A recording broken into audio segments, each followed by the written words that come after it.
All right. All right. Happy Monday, everyone. Nick Marro, DFS here with Smitty in Occupy Fantasy. As always, helping you break down tonight's NBA DFS main slates on both DraftKings and FanDuel. My apologies for being a minute or two late. Smitty and I were just talking baseball, a few other things. Lost track of time, but that's okay. Just 3 games tonight.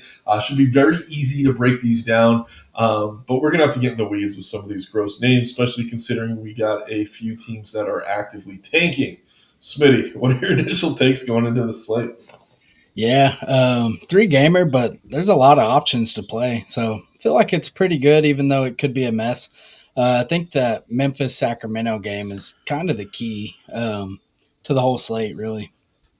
Yeah, I mean, the best payups are early, the best values late. It's going to be an interesting one. As always the case, guys, when we have these shorter slates, we can definitely get to all of the questions in most of the chat. So get these shout outs out of the way. Appreciate Unicorn being here as always. Ben, good evening, my man. HB Cards. Jose saying, yeah, Wemby and Cade fill in the rest.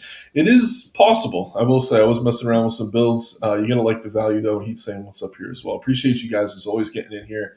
Luke as well. Like the video, subscribe to the channel, all that good stuff. So, let's get into the game-by-game breakdown here. But again, just 3 games. They are staggered, so there's going to be some time in between. First game on the slate does lock at 7 p.m. Eastern Standard Time. Probably the most competitive game. We got the Spurs taking on the Pistons here in Detroit, 232.5-point total. Two really good teams. On the Spurs side of things, really no significant injuries. Lindy Waters, name that I haven't said in a while, is going to be available. Not that he's really going to cut into anything. No Mason Plumlee. He's been reconditioning himself to play some backup center minutes. Normally, maybe wouldn't even bring these guys up. But again, 3-game slate, everything's worth talking about. We got Wemby here. He is second in the model behind Cade. We're going to talk about the Spurs first. I think if you can afford him, I do like him. With Duren in there, it isn't a great matchup, but at the same time, Wemby's been mostly matchup proof. I think Giannis is the only guy who's had a lot of success against him. Coming off a huge game, 29 minutes, 67 fantasy points against Sacramento. We have him here for 30 minutes. This game should be competitive. I don't think there's a true cap on him anymore.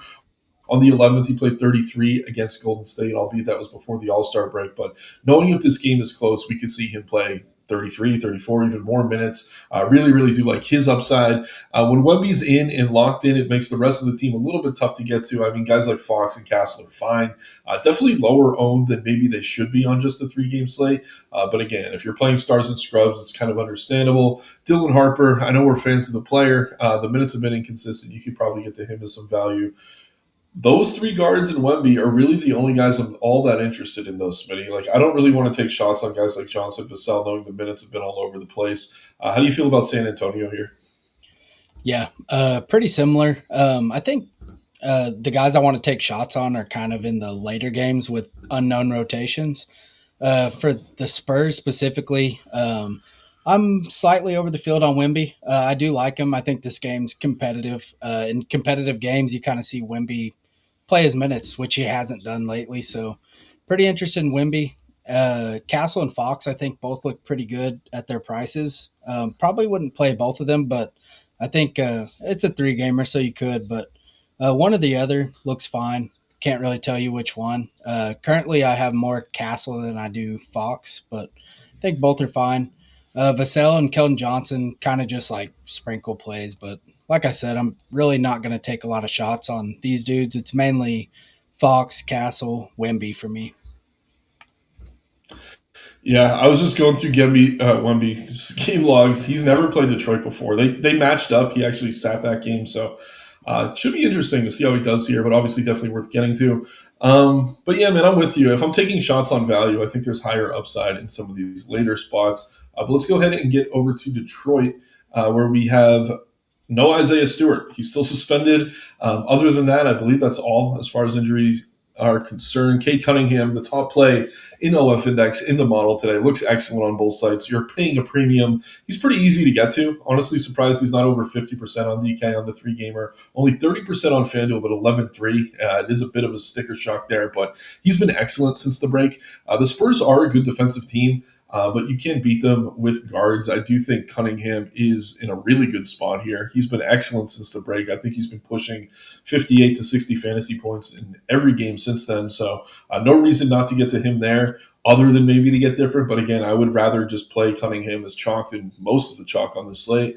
Other than that, it's tricky. Duren missed a little bit of time. He's back, played 28 minutes against the Bulls, had a really good game. We have him here for 29 minutes. I think that's a pretty fair projection. At the same time, he's pricey, still not seeing regular minutes and dealing with Wemby. Like that combo is kind of taking me off him a little bit. I will say on a 3-gamer, he's worth considering, especially if you're playing a bunch of lineups. But Cade really the guy for me. I think Asar's fine. Don't love the minutes. Tobias Harris on DK at 5,600, I would be mixing in. The bench here is a little bit dicey, though. Like, I think they want to give Jenkins more minutes, but he hasn't been doing much with them. Maybe that's going to give way to someone like LeVert or Green. But again, I think the value is going to be coming from those other teams in the later games. Really like Cade here. I'm going to have him in almost everything. Don't mind a little bit of Harris or Thompson or Durant. But again, really just Cade here for me. Smitty, how about you? Yep, pretty similar. I think Cade looks like one of the best pay-ups on the slate, so pretty interested in getting to Cade on both sides. Asar, I'm getting to a decent amount. I'm about with the field so far. But yeah, I think competitive game could see elevated minutes from him, but you never know. Yeah. And then Duren, I think, is okay. I'm under the field on Duren right now. I think he's still fine to get to. Don't love the matchup, but I think he's okay. And then, like you mentioned, Tobias, he's definitely in play. Don't mind mixing him in. That's pretty much it. I think Jenkins on DraftKings at his price, 3,500. I don't mind playing a few percent. Currently, I have like 2% of him, and I think it's okay. Yeah, I'm with you, man. I will say on Asar, it's pretty interesting. He did play 30 minutes plus in the 2 games that Detroit's played since the break, which is obviously a good sign for him. We have him at just 27.5 here, but if he's going to consistently hit 30, he's going to look even better in the model. Right now, he is the top DK value play for the Detroit Pistons. So I know I kind of shrugged when I talked about him, but he does look really good over there at the price. Probably even a little bit safer than Harris, knowing that he's not as scoring dependent. FanDuel at 6,200, he's fine. But again, if he's going to get over 30 minutes consistently now, which I think they should be aiming for as this team gets ready for the playoffs, definitely something to keep an eye on. We might be under projecting him slightly. Anything else from this game, Smitty, before we move to the next? Not really. No. Okay, cool. Let's take a quick look at chat here again. We got time today, fellas. Contrarian picks. Yeah, I mean, as we go through these, we'll talk about who we think's under-owned. I mean, I don't know. Was there anything in that first game that was low on that you were really rushing to? I guess the guards for the Spurs are pretty good tournament plays, but again, we'll focus game by game. If you want to ask that again at the end there, Dees, feel free, and we'll probably have a better answer. Shouts out our man Derek getting in here as well. Is it necessary to have both Cade and Wemby? I'd say no. I think it'd be crazy to have neither. Smitty, what's your take on that one? I mean, if you like the value plays you're putting in your lineup, but right now I have a couple with both, but mainly it's one or the other. Yeah, I kind of feel the same way. There is a chance a lot of the cheap value gets there, in which case that would be the optimal build. But I think it's more likely some of the cheap value misses, some of the mid-range stuff is hitting, and you see the optimal with one or the other. Again, I lean Cade. They both look great. If you could afford both, though, and get even more value, obviously feel free. There's always Sengun. Yeah, he's going to be a pivotal. We'll talk about him in a minute. They're probably going to blow out Utah. Fox on FanDuel, he's due. Yeah, don't mind that. Shouts out Barry Jones being here as well. All right, let's get into the next game now. 8 o'clock, we got the Sacramento Kings, team that's tanking on the Memphis Grizzlies, team that's kind of tanking as well in their own way. Yeah, man, this is tough, first and foremost. So we have no DeAndre Hunter or Zach LaVine or Sabonis for the Kings. Dylan Cardwell, who we quickly became a fan of, he's out here as well. Maxime Renaud has been really solid, especially since the All-Star break. He is one of my favorite plays on the slate. We're seeing Keegan Murray outshining him in terms of ownership. Back-to-back games over 30 minutes for him. He's more scoring dependent. If I'm playing Kings here, I will say this. I prefer Renaud over Murray. I think if you're playing one lineup or cash builds, you're probably having both. But I'd be more comfortable fading Murray, just knowing he's a little bit more scoring dependent. Renaud, to me, one of my favorite center plays on the slate. The one issue is that you are using up that center spot, but those two are kind of the no-brainers. I didn't play that slate. I think the UFC was going on when who was it? Devin Carter was DNP'd, and he came in and played 5 minutes at the end of the game. He's getting a lot of love here. I'm going to be very curious on your take there. Malik Monk, I mean, some nights he plays, some nights he doesn't. Smitty, I'm with the field on Murray and Reynaud, more so Reynaud. But how do you feel about these Kings here? Can you make sense of this guard situation? I'm having trouble with it. Yeah, yeah, it's a pretty tough team. I think. Well, you have Keegan, Reynaud, I think, are the main pieces here I'm interested in. I have a ton of both of them. I think they're both really good. FanDuel's a little harder because the center only, you only get one. And he is going to be in at least 50% of lineups. So there is some merit to getting away on FanDuel, but I think he looks really solid. Monk is the one I'm getting to out of the guards. I think he looks pretty good. He kind of took Devin Carter's place last time and played really well. They have no incentive to play him because he's playing well. They don't really care about winning, so that's what makes it pretty tough. Like they could play any of these dudes. Devin Carter, Plowden even got some decent run last time. They still have Clifford. He's just not a great fantasy producer. So for me, it's Keegan, Maxine are the ones I'm getting to the most. Monk and then Precious, I think, are both pretty good. And then the rest of the team to me is just kind of tournament plays.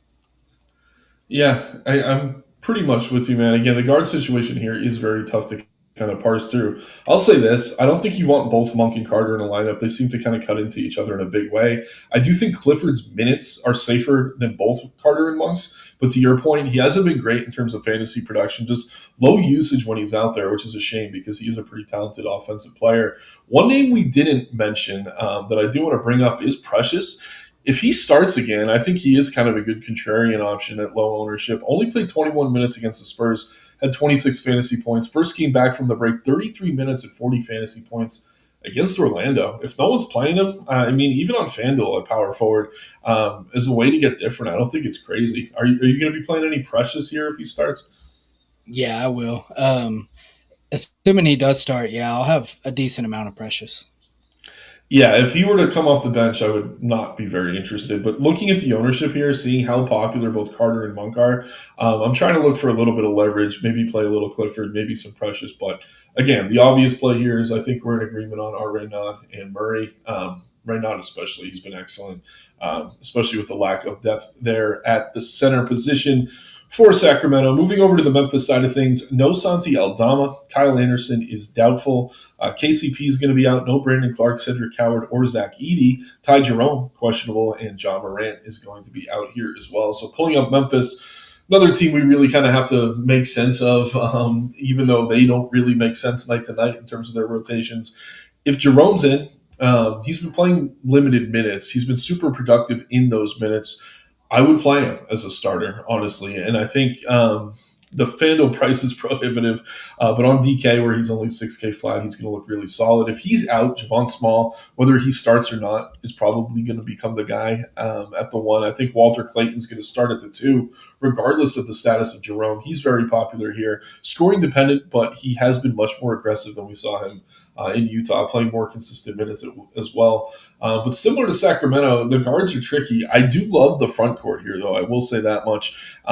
Maxime Prosper, whether he starts at the 4 or the 5, he's been really solid. The FanDuel price, a bit inflated on DK, though, one of my favorite plays. Small forward, 4,600, looks great over there. GG Jackson, even when his minutes are limited, even when he's coming off the bench, he seems to be producing at a super high level. And then we're probably going to see Taylor Hendricks starting at the 5 again, which is really interesting. I think he's the riskiest of those three, regardless of whether he starts or not. But I do like the bigs here, Smitty. How do you feel about Memphis? Yeah, Memphis should be pretty fun. Ty Jerome, technically that was a late Q tag, so kind of lean that he just sits, but who knows. Overall, though, we've seen them like just mix up their starters pretty much every game, but it don't really matter. Like the minutes are pretty much the same for everybody. Everyone plays 25 to 28 minutes. No one plays 30. So I do think like on a 3-game slate, it's pretty interesting to play some of the bench dudes from this team because of that.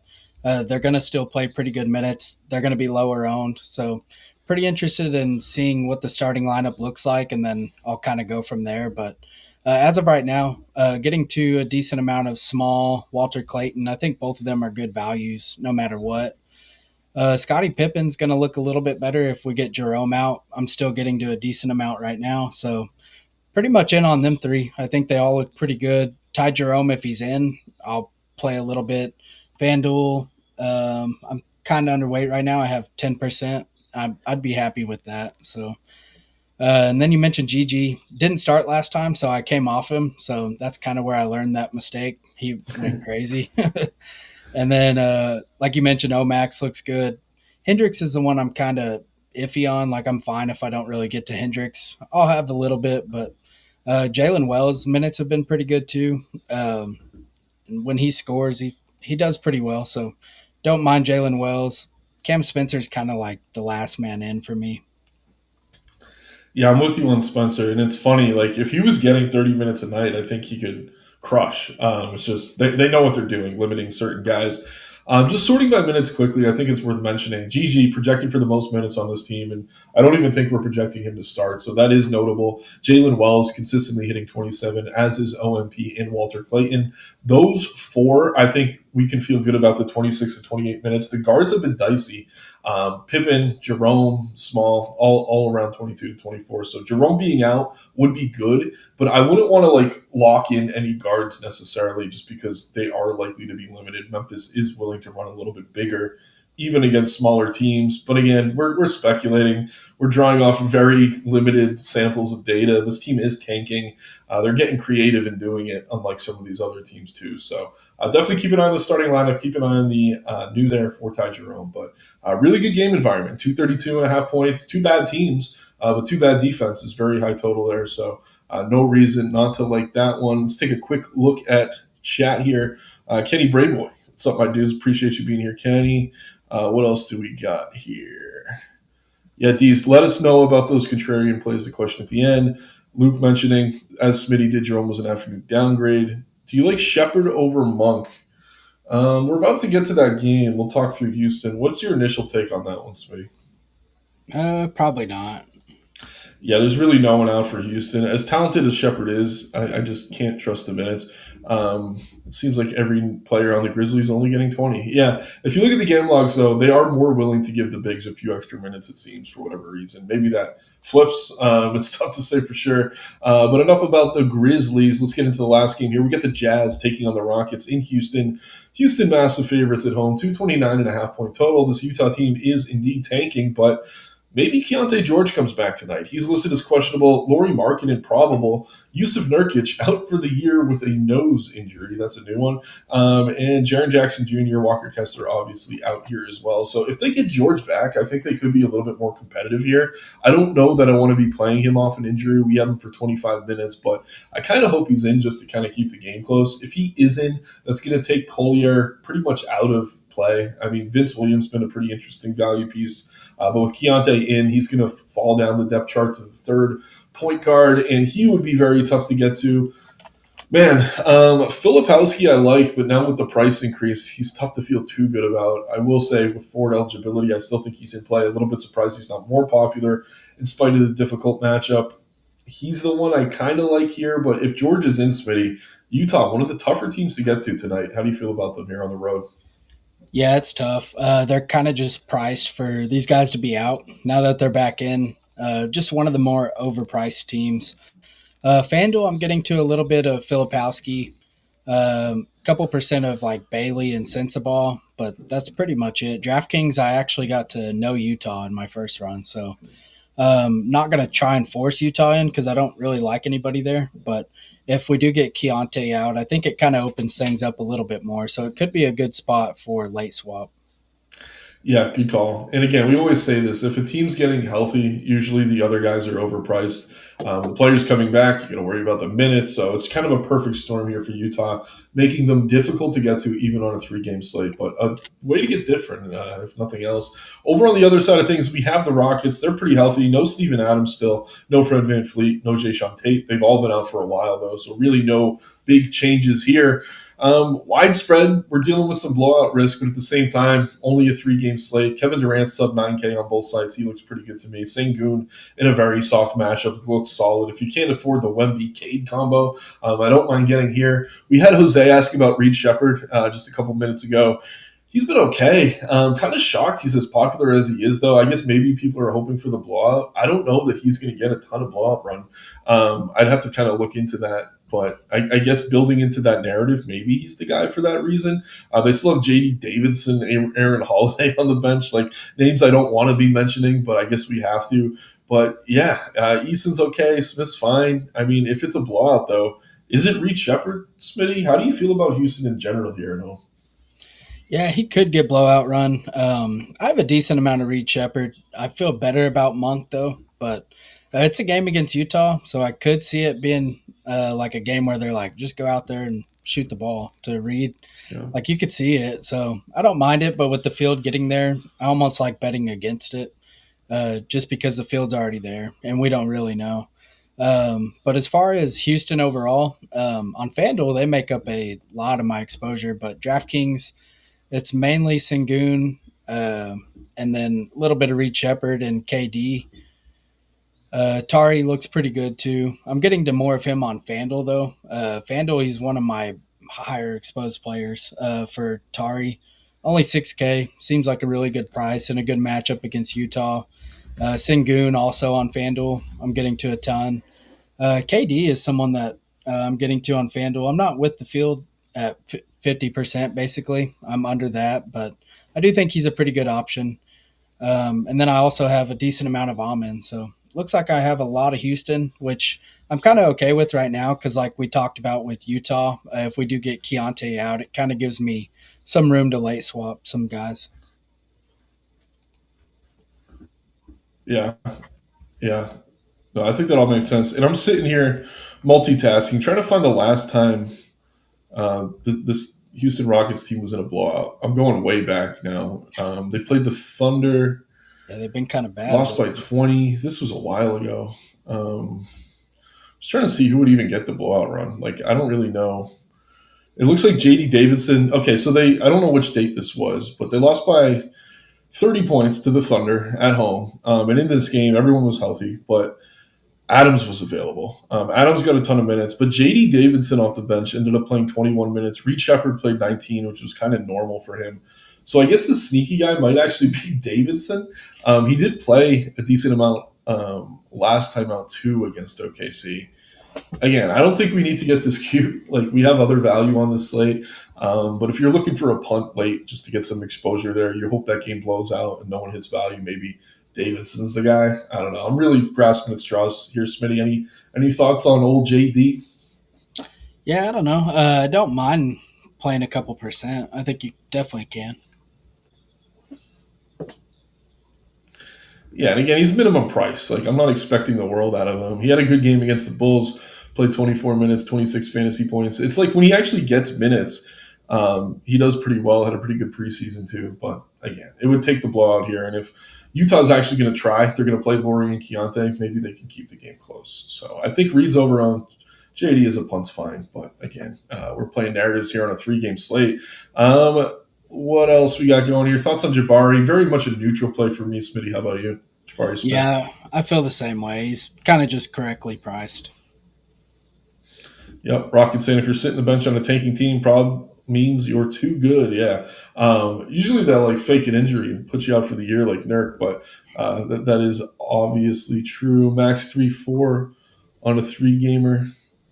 I don't know that I'd set any rules, and this is a bit of a conversation about DFS game theory and philosophy, but if you have a 3-game slate, say the late game is a blowout, one of the first 2 games ends up being a dud, and you really lean into a game and it goes to OT or something like that, there's no better time to game stack than on these really short slates. Again, if all the games are close, then it's not going to be a winning strategy, but the odds of one game really kind of being an outlier is definitely better on a slate like this, Smitty. You see yourself doing any game stacking here? I know you have ME and you use the optimizer, stuff like that, but is that a strategy you ever really see yourself employing, or what are your thoughts on that in general? Not really. On a 3-gamer, I'm pretty wide open as far as rules and players per team. Like, not to say I would want to play like 7, but I think like 5 I'd be okay with, depending on what team it is. Yeah, I remember we had that game. I think it was the first night of the year. OKC and the Thunder went to like triple OT. So if you just played only OKC and or OKC and the Rockets, not the Thunder. You know what I mean? But like if you just leaned into that game, that was kind of the key to that short slate. But again, game stacking, not always a thing in NBA DFS, but on a slate that's very small like this with some wide spreads, it's not a crazy thing to do. All right. Any other questions, guys? Feel free to get them in. As always, like, subscribe, all that good stuff. Let's go ahead and start on a dummy build. Before we do, I'll give you this one, Smitty. How do you feel about Svi? Oh gosh, I don't know. If he starts, I don't mind him. Like, I probably won't really play much, but Yeah, I mean, Ace Bailey's been playing so well. Cody Williams, they've been trying to give more minutes. He's deep on that bench right now. Um, Still getting minutes. It would take Keontae being out, I think, for me to play him off the bench. If he starts, you can mix him in, but I don't know. Not something I'm rushing to necessarily. Question from Rocket. If Ty Jerome does play, should we drop small? I think all three guards would play 20 minutes. In that case, Smitty, what are your thoughts on that one? Yeah. If Jerome plays, are you still playing small, I guess is the question. Yeah, I am. Okay. Eason or Murray on FanDuel. Murray's kind of the obvious play. I trust him more. For ownership, you could pivot, but in a vacuum, it's probably Murray. Smitty, do you agree? Yeah. Yep. Is Cade or Wemby the must play tonight? I'm leaning Cade. The model says Cade. Would love to get both, though. Smitty, do you have a hard lean on that one? I don't. I mean, prefer Cade, but I like Wemby's ceiling, so kind of just indifferent. I'm good with getting to both. Yeah, and if Wemby was still sub 10K, I would say maybe Wemby, but now that he's more expensive, trying to get both. Should we do that here in this dummy build, see what it looks like? And if it's a mess, we could maybe fade Wemby. But Yeah, we could try. We did just get Devin Carter ruled out, so that kind of solidifies Monk pretty good. Yep, Monk's definitely good now. I'll throw him in. Okay, so in that early game, I mean, Osser looks pretty good at his price. I don't know that there's anything else we need, though. Really like Cade and Wemby. Throw some value at me from these other games. Small is really cheap. There's Walter Clayton. I like pretty good amount. Oh, yeah. Clayton should get some run. Yeah, and again, if Jerome's in, maybe you look for a pivot off small. But at the same time, he's probably playing 20 minutes either way, so you don't have to go crazy there. Small forward, we're left around 5,300. I mean, we do have Thompson right there. Wells has been playing a lot of minutes. I kind of like him. Prosper, I really like. Weird, he's only small forward. Drafted as a center. That's strange. I think I want Prosper. Yeah, I'm good with that. Cool. Power forward, we go Gigi. Yeah, that's good. And then 6K. I mean, pretty easy.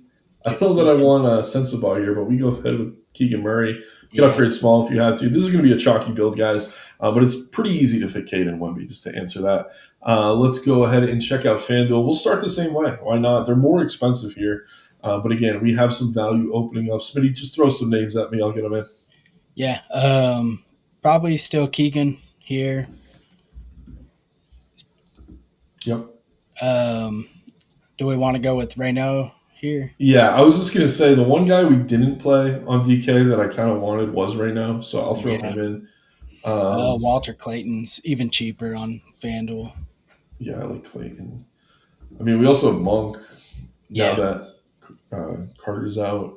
Yeah, 5,300 per. I mean, we're cooking here. This isn't bad. I mean, we got Jalen Wells. We got Harper. Eason. I'll throw Eason in. Get some exposure to that late game. What position? He's small forward. Now we got to go cheap. What are the bigs? I mean, Maxime Prosper looks pretty good to me. Then we're going to have to punt. But what does that leave us with? 44. Duncan Robinson? I mean, he's going to start, right? Yeah. I think Jenkins has been taking a few minutes. That's not the worst punt, though. I mean, unless there's something else in this range you like. No, I'm good with that. Yeah. D-Rob. All right. Yeah, pretty easy to build, guys. And again, 3-game slate, anything can happen. I mean, if any chalk folds, you're going to want to be away from it. So probably makes sense to put some caps on your ownerships. If if you're playing a bunch of lineups here. Smitty, any last thoughts before we get out of here? We technically still have 10 minutes. We got Jayhawk going live in the Discord at 6:30 Eastern, taking you right up until lock. He'll talk through any lineups as they come out. I don't know. Maybe we speculate on lineups here real quick. I think Sacramento, that's not going to change anything with Carter out because Monk usually comes off the bench. Ty Jerome, if he's in, he's going to start, but it could be Pippen starting or Small. I think we're going to see Clayton at the 2 regardless. Any lineup things you're kind of keeping an eye on, Smitty?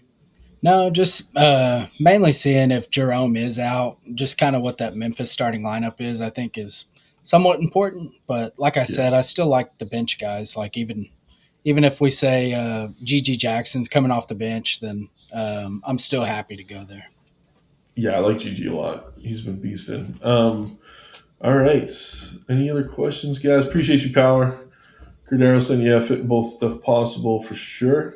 I think I'm going to be doing it in my main build. So, all right, guys, good luck. I think we're back tomorrow with more games. Going to be closer to the 6:30 point then. So, a lot of basketball left to play. Just keep an eye on the lineups. These teams are tanking in all sorts of weird ways now to avoid getting fined. So, just be near your computer, even on a 3-gamer. And yes, Unicorn, I think I am doing this a lot. Smitty, one last word on this. I know initially you said that you only had a handful of lineups, I guess, with both. Do you feel like now that some of this value is opening up, you're going to have more of those two, or do you think you're going to be leaning into Houston more? Or what's your take on that?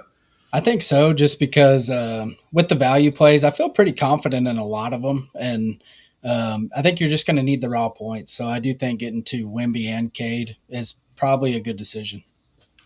Yeah, the ownership's going to skyrocket on them, but again, it's tough to get away on a 3-gamer. So appreciate you guys. Shouts out Rocket here. Like, subscribe, all that good stuff. Check out the links in the description below. Mashak, if I could have just signed off. I'll say if Jerome's out, I mean, he's kind of a guard, right? He could see a few extra minutes there. Yeah. I don't mind mixing him in. He keeps letting me down, but I'll probably still play a little bit. Yeah, and Le Collier, Crab, our man, the French one is probably a fade tonight if Keontae George is back, and it sounds like he will be. So keep an eye on that. If George is out, you can mix him in, but probably not. So, all right, everyone, appreciate you. Have a great week. Have a great night. It's Crush. Take care.